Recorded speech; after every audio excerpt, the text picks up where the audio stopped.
உத்திரம் நட்சத்திரத்துக்கான வாழ்நாள் பரிகாரங்கள் 3. உத்திரத்தில் பிறந்த நீங்கள் ஆணோ பெண்ணோ உங்கள் குடும்பத்து ஒரு நபர்களுக்கே நீங்கள் ஒரு புதிய ஆடைகள் தரும்போது பச்சை வண்ணத்தை தேர்ந்தெடுத்து அவங்கள ஆசீர்வாதம் பண்ணி கொடுக்கலாம். அதே போல் தேர்ட் பர்சன் யாருக்காவது நீங்கள் கொடுக்கணுன்னாலுமே கண்டிப்பாக பச்சை நிற வண்ண உடைகளை நீங்கள் கொடுக்கும்போது உங்களுக்கு மன அமைதி கொடுக்கும்.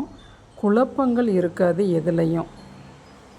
பச்சை பயிரை நீங்கள் ஊற வச்சு முதல் நாள் இரவே ஊற வச்சு மறுநாள் எறும்பு, புறா, குருவி, காக்கைகளுக்கு நீங்கள் தூவி விடலாம்.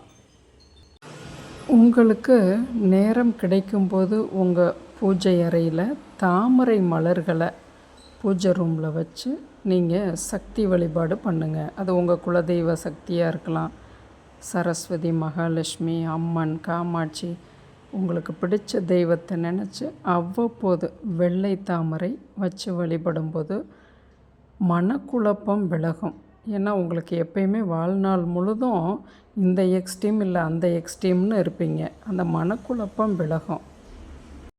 3வது பரிகாரம், உங்களுக்கு எப்பெல்லாம் முடியுமோ அப்போ தெரு நாய்களுக்கு, ஆதரவற்ற நாய்களுக்கு உங்களால் முடிஞ்சது சப்பாத்தி, சாதம், பிஸ்கெட்டு, அவங்களுக்கு ஒரு தண்ணி வைக்கிறது, இல்லைன்னா அதை எடுத்துகிட்டு போய் பராமரிக்கிற கூடங்களில் கொண்டு போய் விடுறது. இதெல்லாம் எந்த விஷயத்தில் நீங்கள் தடுமாறுறீங்களோ உங்கள் வயசுக்கு தகுந்தது போல் கண்டிப்பாக உங்களுக்கு ஒரு புரிதலை தரும், ஞானத்தை தரும்.